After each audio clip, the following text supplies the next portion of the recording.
Halo, selamat datang di Bicara Bandar episode 23 Q&A session. Bersama saya Arga dari Creative Trader. Dalam podcast kali ini saya akan menjawab pertanyaan-pertanyaan. Ada pertanyaan yang masuk so far lebih banyak mengenai kondisi IHSG, asing yang terus keluar, gimana nasib IHSG ke depan kalau ini terus berlangsung, kekhawatiran market crash, dan juga masih ada pertanyaan-pertanyaan mengenai technical analysis di mana pembicaraan tentang pencarian kegunaan dari analisa teknikal memang masih seru dibahas di forum-forum saham. Jadi itu juga yang akan sedikit saya bahas juga tentang topik-topik lain tentang Bandar Mugi IPO dan lain-lain kalau masih sempat dijawab. Seperti itu. Jadi itu yang kita akan bahas dalam podcast ini. Mari kita mulai.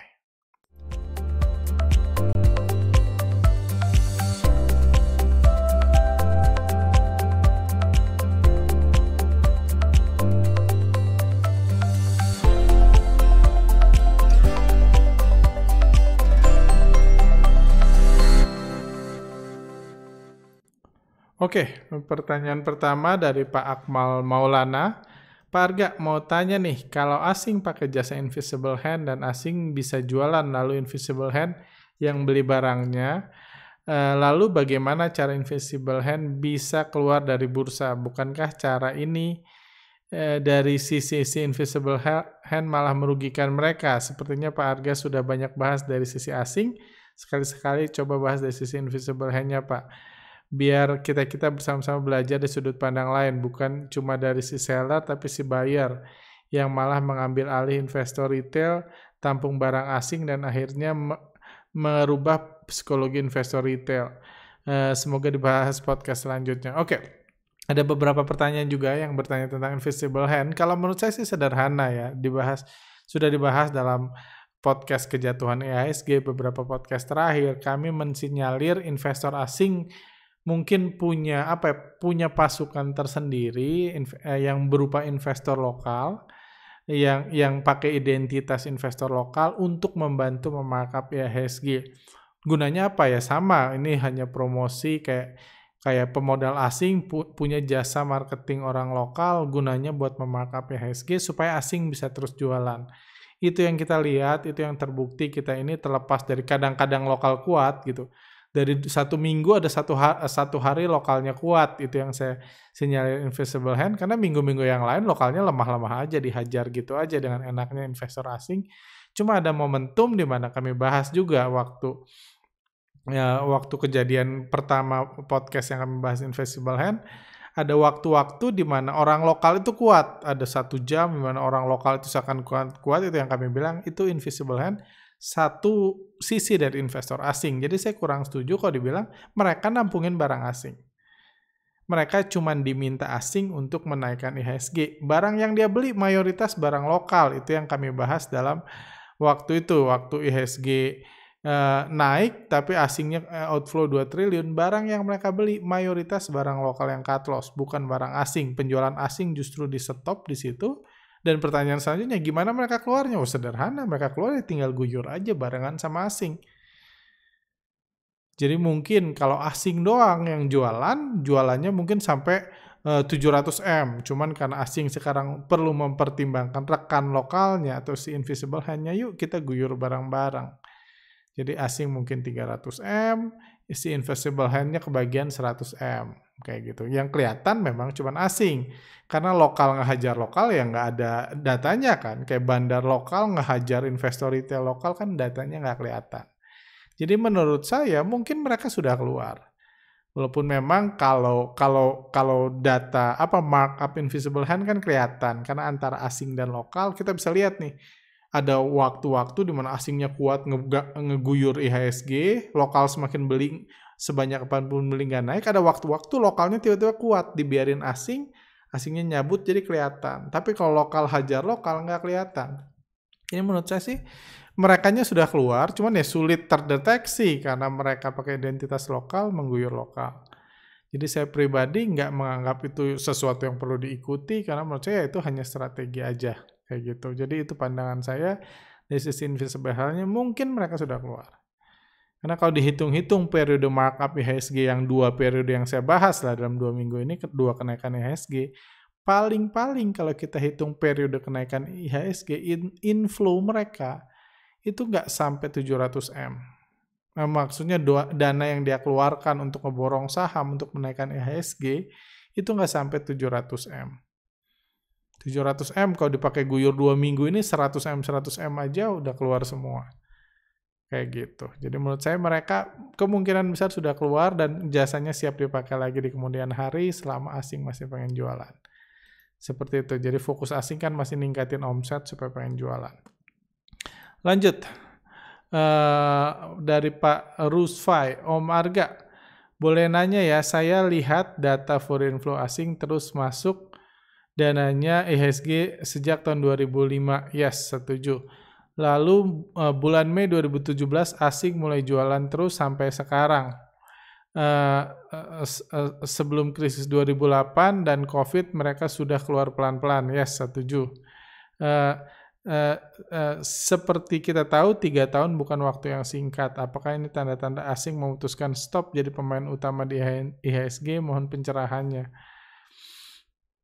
Saya nggak tahu sih, yang pasti kepemilikan asing masih besar, walaupun terus berkurang, kepemilikan asing masih besar, kendali mereka masih besar. Yang pasti kita tahu mereka terus keluar, ya itu aja yang kita terima. Jadi kalau pengikut foreign flow ya kita cuma diam menunggu ada momentum-momentum markup, atau simply kalau mau aman ya nggak usah beli dulu sampai mereka masuk.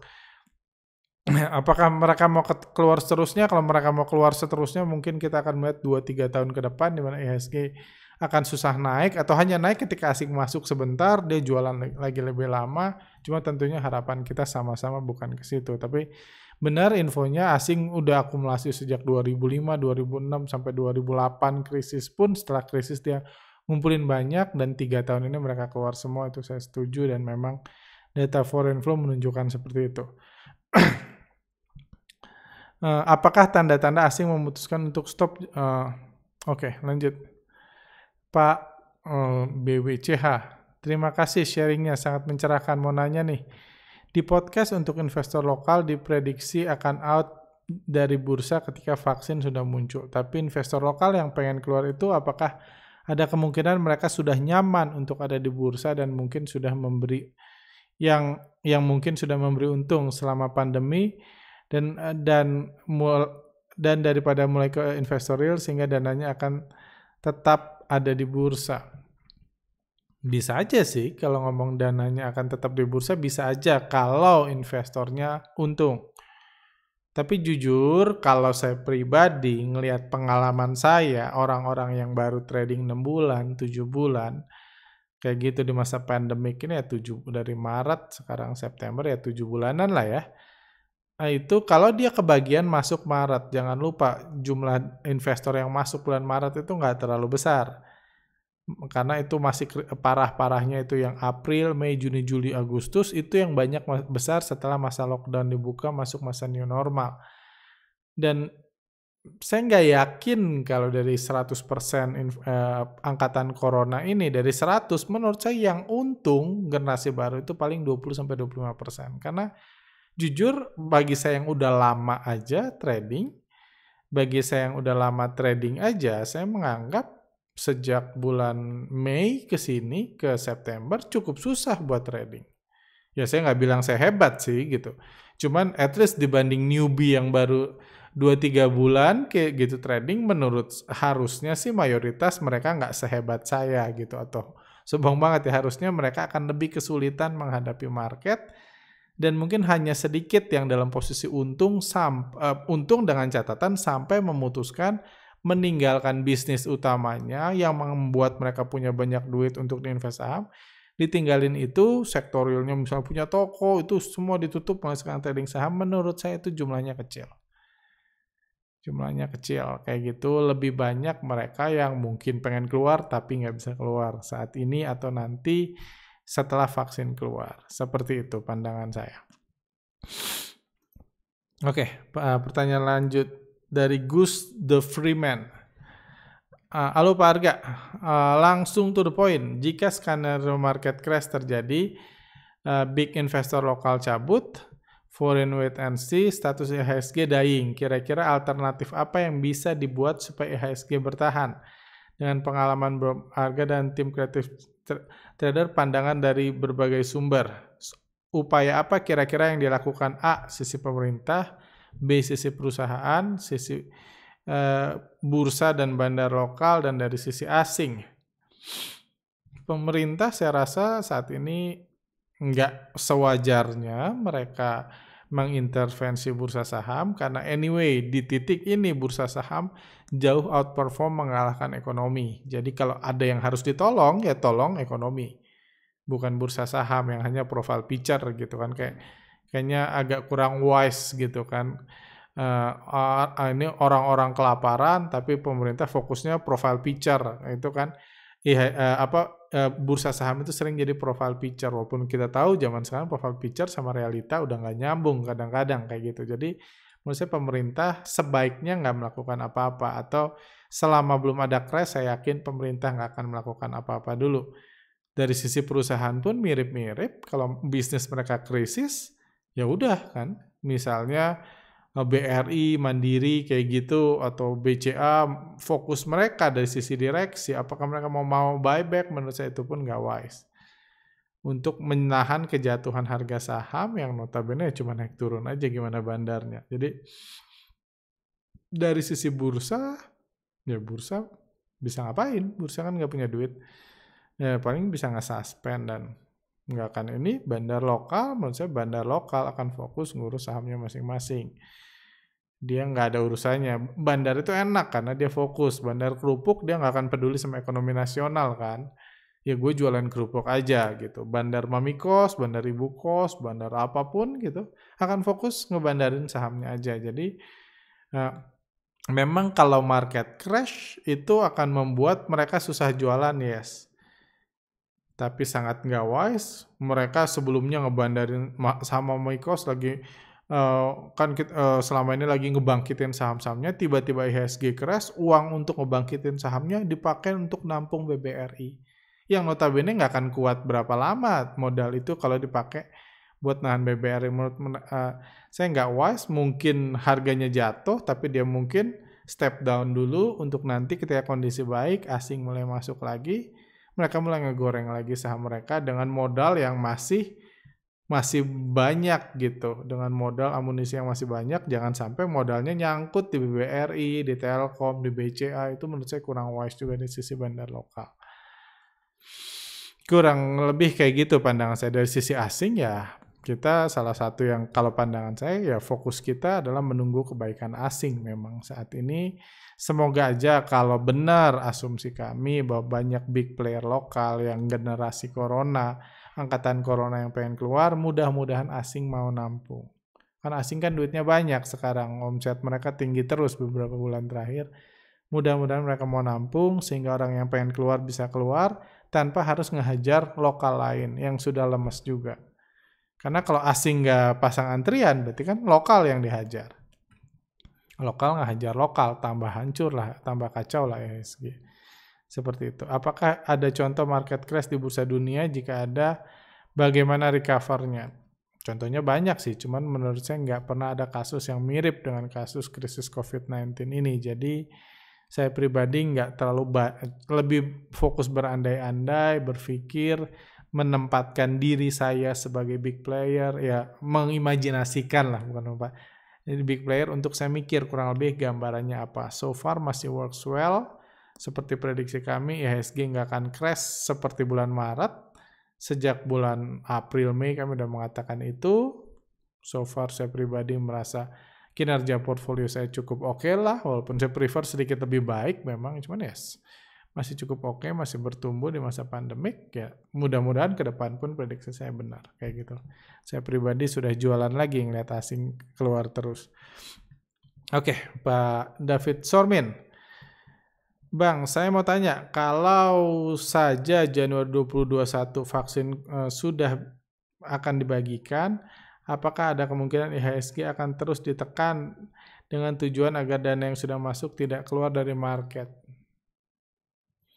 Ya pertama, sekarang yang kita tahu asing sedang memanfaatkan dana yang masih ada buat keluar. Itu yang kita tahu. Dana yang masih ada, yang masih bisa mereka kantongin dulu. Apa maksudnya ya mereka yang tahu. Kita cuma yang pasti itu bukan indikasi yang baik sebagai pihak yang ini kan. Sederhananya kalau IHSG itu mobil, asing itu supirnya. Kayaknya asing terus nurunin barang pribadi dia, ngeluarin barang pribadi dia dari mobil itu.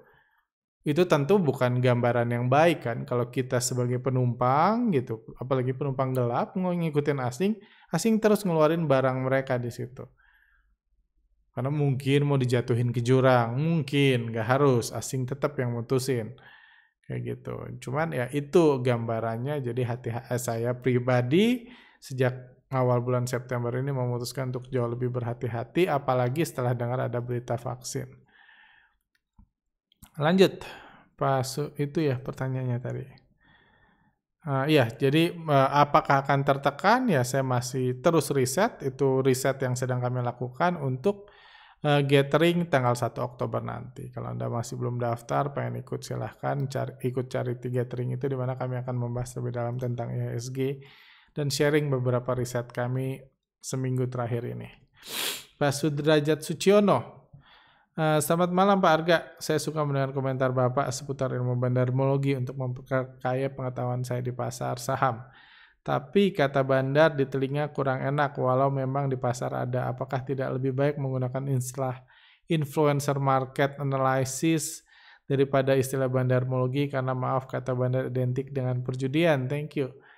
Dulu saya pakai istilah market maker ketika saya Iya, ketika saya masih muda lah, ketika saya masih cukup idealis, nggak mau mengasosiasikan bursa saham dengan perjudian dan lain-lain. Cuman semakin lama saya sadar, itu hanya memperhalus sesuatu yang nggak perlu diperhalus kayak gitu. Realitanya ya memang ada bandarnya, dan justru image bandar, ya bandar itu akan memberi image yang lebih baik buat orang-orang yang nggak ngerti. Kalau market maker bias apa?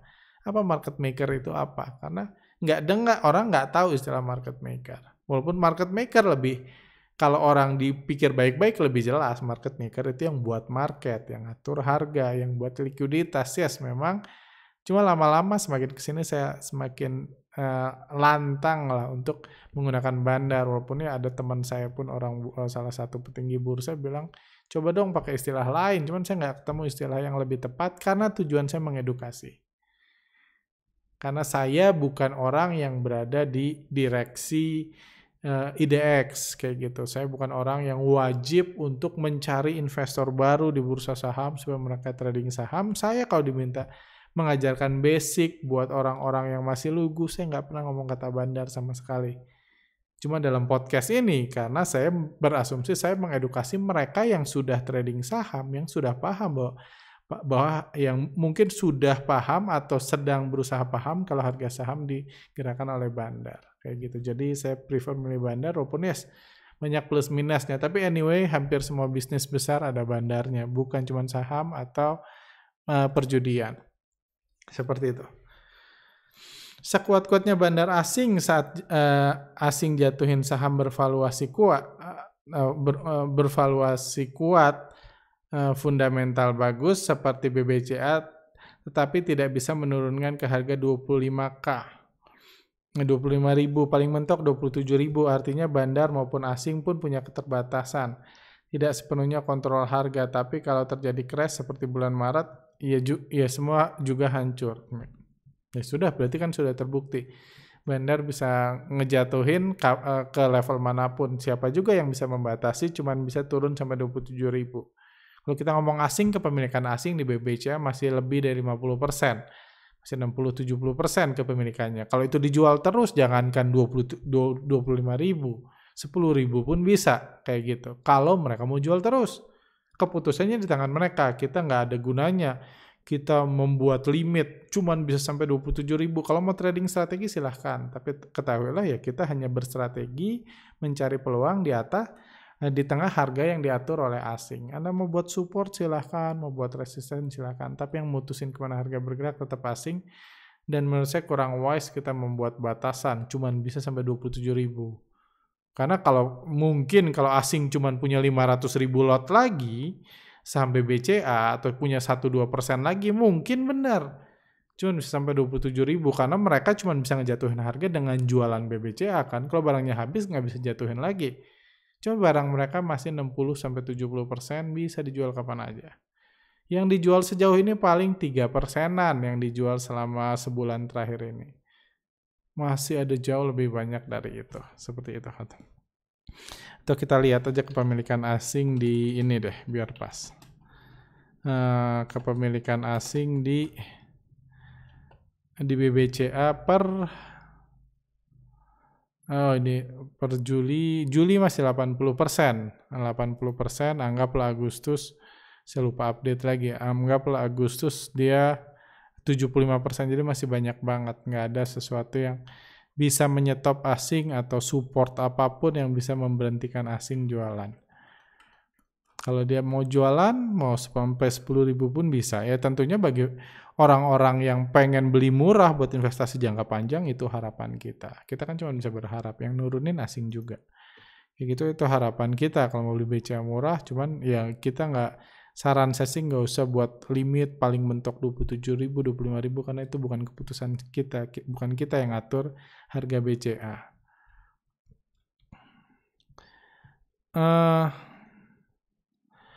Bro, ini saya ingat saya bro, ada lagi pertanyaan. Ini saya ingat saya sudah pernah jawab tentang kalau BBRI, BMRI, KFWK umumnya dimiliki pemerintah di atas 60% ke atas. Pergerakan bandar pergerakan bandar direstui pemerintah? Menurut saya pemerintah nggak peduli karena saham milik pemerintah itu bukan saham yang scriptless. Kalau bukan saham yang scriptless artinya nggak bisa diguyur, nggak bisa dijual. Nggak bisa dijual, jadi berapapun harganya pemerintah hanya persentasinya itu hanya berupa dividen gitu, jadi nggak perlu dipedulikan.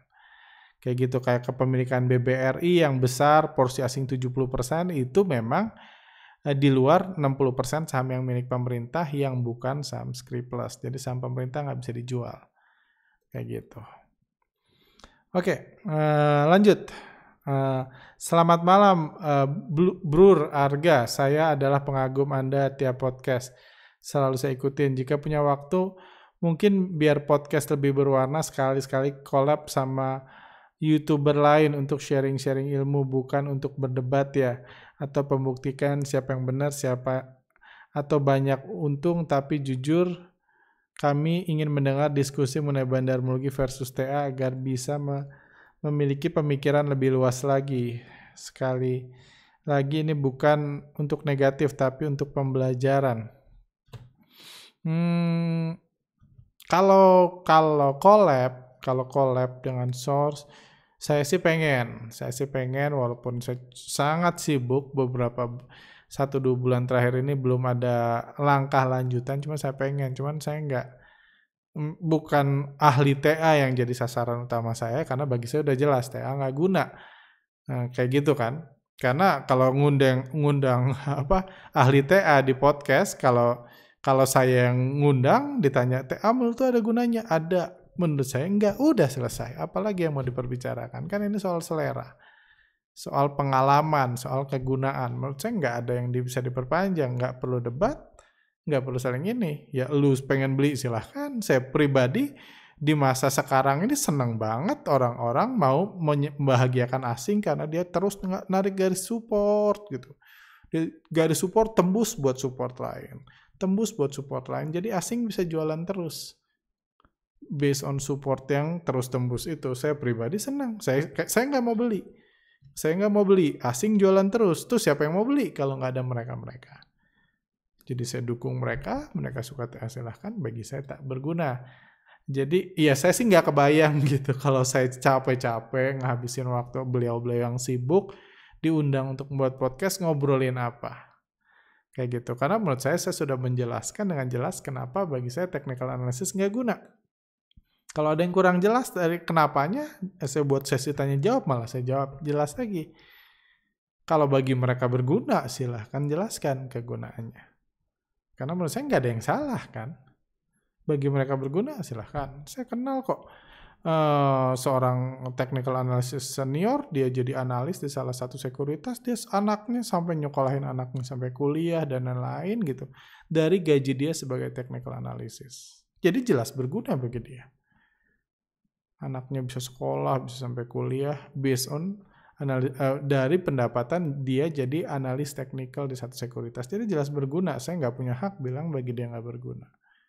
Dan dia pun nggak akan maksa saya kan bilang, berguna kok. Ya enggak, saya udah coba, nggak guna bagi saya.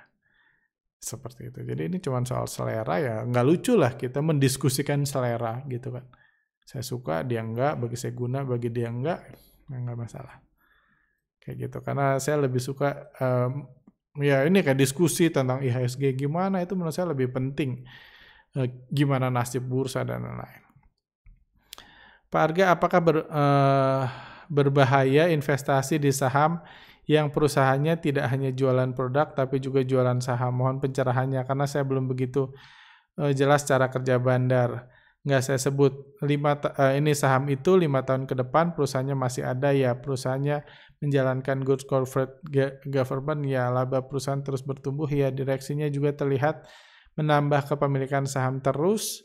Harga saham terus bertumbuh, produknya nyata ada di mana-mana. Saya sudah analisa melihat perusahaan ini aman-aman saja seharusnya bahkan masuk kategori saham sehat oleh lembaga ternama. Nothing wrong, saya lihat apalagi buat investasi jangka panjang, saya punya ide kemungkinan ini saham apa, ya tapi kan nggak ditulis dan saya juga nggak chat langsung, rasanya saya tahu ini saham apa, cuma saya nggak berani bilang saya mau beli atau nggak, nanti takutnya saham salah, kita membayangkan dua saham yang berbeda. Kayak gitu, cuman so far analisanya bagus dan kalau saya menemukan saham gini, apalagi saya bisa analisa pergerakan bandarnya dan menurut saya bandarnya benar-benar lagi ngumpulin, yang saya nggak pedulikan dari topik ini adalah direksi yang terus menambah kepemilikan, itu bukan bagian yang saya pedulikan. Cuman kalau saya lihat misalnya ownernya menambah kepemilikan atau lain menambah kepemilikan, saya suka saham seperti ini, seperti itu. Sore Pak Arga, pertama-tama saya berterima kasih karena menggunakan sistem foreign flow dari CT, saya sudah sejak awal September full cash setelah melihat bahaya kejatuhan IHSG sejak akhir bulan lalu kali ya, saya nggak tahu ya. Oke. Sejak awal bulan lalu. Tapi melihat kondisi sekarang, saya khawatir kalau aksi jual terus berlanjut akan berdampak jelek bukan hanya untuk IHSG, tapi juga untuk sektor real, karena rata-rata omset asing setiap hari 500 miliar, artinya 500 miliar uang lokal dibawa pulang asing setiap harinya. Kalau itu terus berlangsung, bisa saja setelah vaksin ditemukan, nanti uang yang masuk ke bursa saham karena pandemik tidak bisa kembali ke sektor real karena sudah digondol asing ke negaranya. Poin bagus, tapi pertanyaannya apa ya? Sebentar. Oke, kayaknya ini. Kalau itu terjadi, tentunya efek outflow asing ini jauh lebih besar daripada sekedar penurunan IHSG. Tapi juga berdampak pada sulitnya ekonomi untuk recover post-pandemic nanti karena modalnya sudah dibawa oleh asing. Mohon pandangan Pak Arga. Menurut saya ada baiknya Pak Arga mempertimbangkan untuk menggunakan influence yang Bapak miliki untuk memperingatkan para bandar lokal dan yang Bapak kenal dan investor retail untuk berhenti menyerahkan uangnya ke investor asing demi kebaikan negara kita ke depan. Wow, mulia banget Bapak atau Ibu ini. Ya poin bagus sih, saya setuju. Ini something yang sempat saya pikirin, cuman saya nggak berpikir sedalam ini bahwa yes memang dengan omset asing yang terus meningkat, 500 miliar sehari dibawa pulang, 500 miliar sehari dibawa pulang, kita dikasih saham aja. Saham yang kita tahu dividennya pun paling 1-2%. Paling setahun ke depan dapat 2% dari harga aja udah syukur gitu kan. Jadi kita cuma dikasih saham, mereka bawa pulang uang kita, itu bisa jelek, yes saya setuju. Dan mungkin kalau memang itu tadinya dana di sektor real, sekarang dibawa asing, itu jelek buat ekonomi post-pandemic. Juga setuju sih memang poinnya setuju. Berdampak pada sulitnya ekonomi untuk recover post-pandemic karena modalnya dibawa asing, itu pun saya setuju. Ya, itu realitanya, saya setuju. Cuman pandangan saya setuju sih poin ini, poin yang sangat bagus. Di mana ya saya sendiri belajar untuk nggak cuman peduli IHSG. Kayak gitu, peduli juga ekonomi, peduli juga orang yang susah di sana dan lain-lain. Dan ini memang bisa berdampak jelek kalau memang semakin banyak dana yang dibawa pulang investor asing dan nggak dibalikin ke Indonesia. Kalau dibalikin tentunya mending, cuman itu poin pertama. Menurut saya itu pandangan saya. Menurut saya ada baiknya Pak Arga mempertimbangkan untuk menggunakan influence yang Bapak miliki untuk memperingatkan para bandar lokal yang Bapak kenal dan investor retail untuk berhenti menyerahkan uangnya ke investor asing demi kebaikan negara kita ke depan. Kalau bandar lokal menurut saya buat apa juga, kalaupun saya ada yang kenal gitu, saya rasa mereka udah fokus. Saya tadi udah jelaskan, bandar lokal nggak peduli tuh, BRI jatuh ya jatuh, gue sih yang penting saham gue terbang kan, sederhana aja, dia nggak peduli, BCA jatuh silahkan, yang penting saham gue terbang. Kayak gitu, bandar lokal saya rasa nggak butuh apa-apa dari saya. Kalau investor retail, ya kan, ya saya coba cerita, saya coba dari satir, sarkasme, dari podcast, saya coba menjelaskan betapa bahayanya investor asing yang terus jualan. Semakin banyak yang diambil, Anda akan semakin susah cari untung. Kalau Anda ngelawan investor asing, Anda akan susah cari untung. Itu saya coba jelaskan buat at least investor retail ya. Kalau pemain besar, saya sok jago banget bilang, oh jangan beli kayak gitu. Kalau misalnya pemain besar yang nggak ngebandarin saham ya, menurut saya mereka udah ini sendiri. Lagian kalau asing jualan kan butuh ada yang beli. Kalau mereka masih punya duit ya mereka beli aja. Cuma at least investor retail coba saya peringatkan, tapi ya siapalah saya gitu kan. Kita tahu yang bahas foreign flow di ini mungkin cuma saya, yang lain cuma sambil-sambil digabungin sama candlestick, warna-warna, fundamental kayak gitu. Jadi dan bahkan kita tahu orang lokal sendiri lebih heboh sekarang mencari kegunaan analisa teknikal ada gunanya atau enggak daripada kasus ini. Jadi saya pribadi merasa nggak punya power untuk punya influence apa-apa, karena kenyataannya ya omset asing tiap hari semakin besar, mereka semakin banyak duit yang dibawa pulang, terlepas dari saya ngomong berminggu-minggu, berbulan-bulan tentang bahayanya dana asing keluar, tapi lebih banyak orang yang lebih nggak peduli. As a trader, saya happy. Ada yang buat asing happy, mudah-mudahan happy ini bisa membuat mereka masuk lagi di kemudian hari, dan saya bisa ikut, mudah-mudahan di harga bawah, kalau saya cuma mikirin diri sendiri.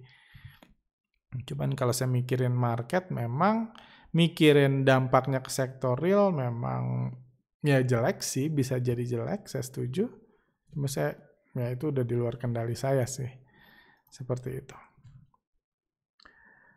Sangat bermanfaat infonya Bang Arga. Tanya, apakah bandar IPO bisa atau pernah gagal melakukan misinya, atau bisakah owner perusahaan yang baru IPO bisa pernah mengalami kerugian karena meng-IPO-kan perusahaannya? Bisakah bandar IPO saham baru bisa bekerja sendiri tanpa diganggu oleh bandar saham yang lain?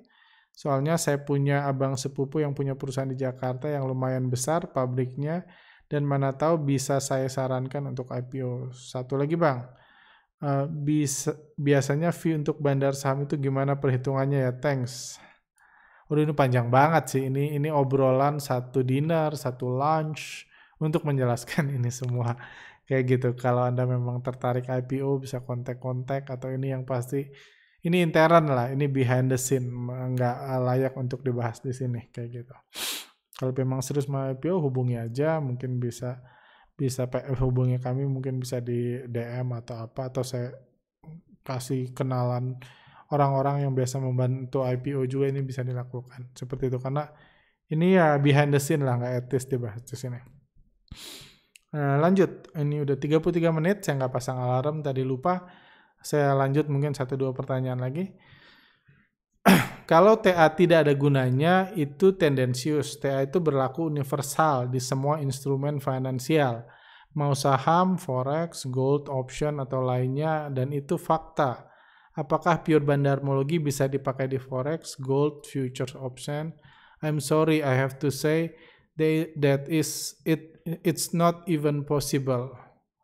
Holy Grail is not. Saya bahas atasnya dulu. Bener banget sih. Bener banget kalau analisa saham pakai analisa bandarmologi atau foreign flow hanya bisa di instrumen-instrumen yang ada data transaksinya. Kalau forex, gold, future memang nggak bisa karena nggak ada data transaksinya yang saya tahu ya. Nggak ada broker summary-nya, nggak ada net buy net sell asing, nggak ada peta kepemilikan, jadi apa yang mau dianalisa? Kayak gitu, jadi benar, is not even possible, saya setuju. Cuman bagi saya itu bukan masalah.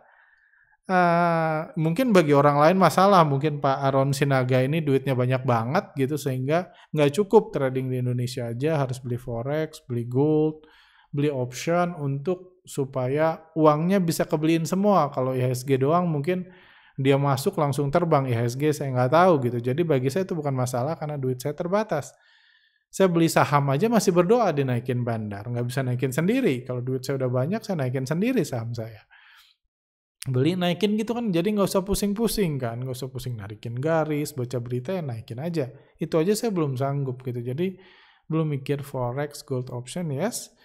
Dan kenapa TA bisa, kenapa analisa teknikal bisa untuk universal, sebenarnya ya instrumen finansial ya inilah, untuk trading lah, untuk candle-candlean, untuk tebak-tebakan bisa ya jelas. Karena technical analysis seperti saya bahas, based on feeling. Kalau based on feeling, apapun bisa. Anda ngelihat ini kucing lari ke kanan, lari ke kiri, lari ke kanan, lari ke kiri, based on feeling Anda nebak, selanjutnya lari ke kiri, bisa aja. Karena based on feeling. Forex juga gitu, naik, turun, naik, turun, naik, turun. Anda feeling Anda naik ya boleh lah. Selama Anda candlestick-nya memang bisa dianalisa. Tapi mungkin ini juga yang menyebabkan, setahu saya, mayoritas orang yang trading forex, gold, dan lain-lain, itu bangkrut. Itu yang saya tahu ya, mungkin kalau Anda nanya orang yang trading forex atau broker forex nggak bilang gitu, cuman saya bisa ngomong based on pengalaman saya sendiri. Kalau rekan-rekan nggak setuju silakan tulis, kalau yang setuju juga bisa tulis di kolom komentar. Based on pengalaman saya kenal banyak banget trader forex, nggak seorang pun bertahan lebih dari 5 tahun. Alasannya banyak, mungkin bangkrut, mungkin kapok, mungkin sibuk, mungkin better ngerjain yang lain. Saya kenal banyak banget nggak seorang pun bertahan lebih 5 tahun, dan saya pasti kalau dia keluar dari bisnis forex yang begitu nyamannya, menurut saya tinggal pencet-pencet untung gede kayak gitu, kalau mereka keluar pasti mereka nggak dapat return yang menghasilkan. Mungkin itu salah satu bukti kalau technical analysis itu cuma feeling. Mungkin pendapat saya. Karena ya setahu saya yang trading itu mayoritas bangkrut. Sementara yang saham saya kenal orang yang udah kenal 7 tahun sekarang masih trading, saya trading, dia masih trading. Saya kenal orang yang trading saham udah dari tahun 90-an sampai sekarang masih ini. Cuman saya nggak kenal tuh orang forex, biasa nyoba sebulan pertama, 6 bulan pertama, setahun pertama, atau 2 tahun pertama yang hanya trading ya. Kalau broker saya tahu tahan lama. Yang ngebrokerin, yang marketingnya tahan lama bisa sukses tahu. Tapi yang trading saya belum kenal seorang pun. Yang pure trading, full time trader cari situ, mungkin masalahnya ada di TA tadi yang bisa dipakai buat semua, buat tebak-tebakan. Karena anyway semua kalau pakai feeling apapun bisa dianalisa seperti itu. Kalau Holy Grail in trading is not exist karena pengkultusan satu metode sebagai the only winning method, it's ridiculous. Saya setuju, nggak ada Holy Grail, itu sebabnya saya mengajarkan untuk cari gaya trading yang pas buat Anda. Mau itu bandarmologi, itu foreign flow, itu feeling analysis, itu apa, cari yang pas. Itu sebabnya saya mengatakan di video kenapa TA nggak guna bagi saya.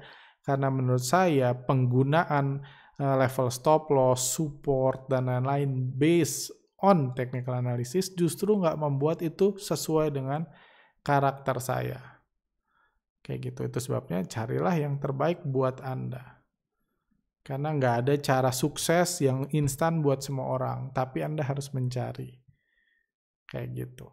Dan salah satu tahap pencarian saya tinggalkan technical analysis karena menurut saya nggak guna. Tapi saya setuju. Kayak gitu, saya nggak, bahkan saudara saya sendiri nggak saya saranin ikut workshop kan.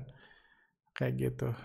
Karena ikut bandarmologi karena dia sibuk, menurut saya nggak pas. Ini terakhir mungkin udah kelamaan. Bang Arga dikeroyok 4 master TA di channel sebelah tanpa ada hak untuk menjawab dari Bang Arga. Mungkin sekali kali bisa collab dengan master TA biar nggak tambah panjang. Saya lagi sibuk, saya nggak ngerasa lagi dikeroyok. Nggak ada hak menjawab, nggak pengen menjawab juga, silahkan. Kalau ada master TA, tentunya bagi mereka TA berguna, ya silahkan mereka menjelaskan kegunaannya. Dan saya rasa kita semua cukup wise, cukup pinter, bisa menilai sendiri mana yang pas buat Anda. Karena nggak ada yang pas buat semua, tapi Anda bisa mempertimbangkan pas buat Anda. Kalau Anda masih tahap pencarian, masih bingung TA ada gunanya atau enggak, silahkan pelajari semuanya. Silahkan coba semua. Karena kalau Anda lihat di komen-komen, ada yang bilang berguna, ada yang memaksa saya mengatakan itu berguna, ada yang bilang nggak berguna, atau ada yang bilang berguna kayak tadi, kalau duitnya banyak banget, nggak cukup masuk di saham, harus trading gold, option, dan lain-lain, itu ada gunanya katanya. Jadi banyak sih kayak gitu. Saya pribadi lagi sibuk, nggak ngerasa dikeroyok. Saya lagi fokus buat materi gathering hari Kamis depan tanggal 1 seperti itu. Oh ya, satu lagi saya mau mengingatkan, ini saya buat ini jam 1 subuh, sekarang udah 1:30, karena saya mau ingatkan juga kalau rekan-rekan yang mau belajar saham dari nol lagi, mau belajar saham tentang tahu basic-basic, ini ada materinya. Saya udah share di Instagram kami, di Telegram kami, bisa Anda follow. Ini ada materi-materinya yang bisa Anda baca biar nggak terlalu panjang. Kalau Anda mau ikut ini, tanggal 30 September ini akhir masa early bird, Anda bisa dapatkan diskon. Dan kembali lagi, saya hanya mau menawarkan workshop di podcast kalau uang workshopnya diberikan seluruh uang workshop ya. Uang pendaftaran dalam workshop ini akan diberikan buat kegiatan kemanusiaan. Jadi saya merasa lebih nyaman buat iklannya. Jika Anda tertarik untuk belajar, ini kalau di workshop tersebut, di workshop batch pertama saya bilang ini sekolah dasar. Ini sekolah dasar di mana saya percaya semua orang yang sukses harus sekolah. Dan ini sekolah dasarnya yang menurut saya buat Anda paham basic-basicnya dan bisa Anda membantu Anda untuk lebih cepat belajar. Karena saya percaya Anda belajar sendiri, good, tapi butuh waktu lebih lama. Goal saya mempercepat metode pembelajaran, biar Anda tahu inti-intinya di awal, kedepannya Anda bisa bergerak lagi kemana, tapi dengan basic yang kami usahakan berikan dalam kelas belajar saham dari nol lagi ini, yang akan diadakan tanggal 15-17 Oktober secara online. Seperti itu aja. Kalau Anda mau daftar, info lengkapnya ada di kolom komentar ini juga. Oke, menurut saya itu aja dari saya. Thank you buat rekan-rekan yang sudah bertanya. Mudah-mudahan apa yang saya share di sini, apa yang saya jawab di sini bisa membantu Anda mengupgrade diri Anda lebih lagi, membuat pandangan Anda lebih luas lagi, dan Anda bisa belajar lebih lebih dalam lagi, dan membantu Anda bisa menjadi trader yang lebih baik. Itu karena anyways tujuan saya buat podcast sejak awal ini. Oke, kalau Anda punya pertanyaan, punya komentar, silahkan tulis di kolom komentar, silahkan like kalau Anda suka, dislike kalau nggak suka. Sehat selalu, sampai jumpa lagi.